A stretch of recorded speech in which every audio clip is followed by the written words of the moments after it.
శివ పూజ కోసం తమ ప్రాణాలనే త్యాగం చేసిన ముగ్గురు భక్తులు.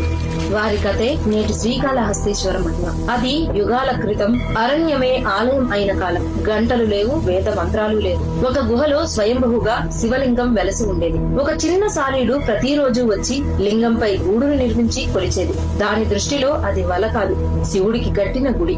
ఒక నాగు తన పనంపై ఉన్న మణిని తీసుకొచ్చి లింగంపై ఉంచేది. అది తన దగ్గర ఉన్న అత్యంత విలువైన సమర్పణ. వీరితో పాటు ఒక మహా ఏనుగు దూరం నుంచి నడిచి నీళ్లు తీసుకువచ్చి అభిషేకం చేసేది. అది దాని హృదయం నిర్మలమైన భక్తి. ముగ్గురికి ఒకరంటే ఒకరికి తెలియదు, కానీ ముగ్గురి సంకల్పం ఒకటే, నేనే శివుడిని సేవించాలి అని. ఒక రోజు ఏనుగు వచ్చి చూసేసరికి లింగం మొత్తం సాలిగూడితో కప్పబడి ఉంది. దాన్ని దుమ్ము అనుకుని నీళ్లతో కడిగి, ప్రతిరోజు ఎవరు నా శివయ్యపై దుమ్ము పోస్తున్నారు అని అక్కడే ఉంది. గమనిస్తుండగా సాలిడి వచ్చి గొడవ పడింది. ఇంతలో నాగు వచ్చి చూసింది. తాను సమర్పించిన మణి కనిపించలేదు. పక్కనే ఉన్న ఏనుగును చూసి దాని కోపం అగ్నిలా ఎగిసింది. అది నేరుగా ఏనుగు తొండంలోకి దూసుకెళ్లింది. ఏనుగు భయంకరమైన వేదనతో అరిచింది. తట్టుకోలేక తన తలను పక్కనే ఉన్న రాయికి గుద్దుకుంటూ పరిగెత్తింది. ఆ కలవరంలో సేవలో ఉన్న సాలీడు ఏనుగు కాళ్ల కింద పడి నలిగిపోయింది. తొండం లోపల ఉన్న నాగు కూడా చనిపోయింది.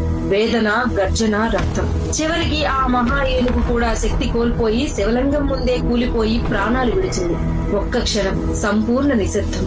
అప్పుడు ఆ గుహ అంతా దివ్య కాంతితో నిండిపోయింది. శివుడు ప్రత్యక్షమయ్యాడు. ఆయన యుద్ధాన్ని చూడలేదు, కాని వారి భక్తిని చూశాడు. అహంకారం లేకుండా చేసిన మీ సేవ నాకు ప్రియమైనది అని వారికి మోక్షం ప్రసాదించాడు శివుడు. ఆ పవిత్ర స్థలానికి వారి పేరు పెట్టాడు. శ్రీ అనగా సాలీడు, కాల అంటే నాగు, హస్తి అనగా ఏనుగు. ఈ మూడు కలిసి శ్రీకాళహస్తిగా మారింది. కాలం గడిచింది, రాజులు వచ్చారు, గోపురాలు ఆకాశాన్ని తాకాయి. కాని ఆ భక్తి ఇంకా జీవిస్తూనే ఉంది. గర్భగుడిలో గాలి లేకపోయినా దీపాలు ఎప్పుడూ పక్కకు వంగి మెరుస్తుంటాయి. ఎందుకంటే ఇది వాయులింగం. ఇక్కడ శివుని శ్వాస ఇంకా ఉందని భక్తుల విశ్వాసం. రాహుకేతు దోషాలు, జీవన అడ్డంకులు తొలగిపోతాయనే నమ్మకంతో లక్షలాది మంది భక్తులు ఇక్కడికి వస్తారు. మీరు ఇప్పటి వరకు ఒక్కసారైనా ఈ పుణ్యక్షేత్రం పేరు విని ఉంటే ఓం నమ శివాయ అని కామెంట్ చేయండి. ఇది కేవలం గుడి కథ కాదు, ఇది భక్తి పరాకాష్ట. భక్తికి రూపం అవసరం లేదు, హృదయం చాలు.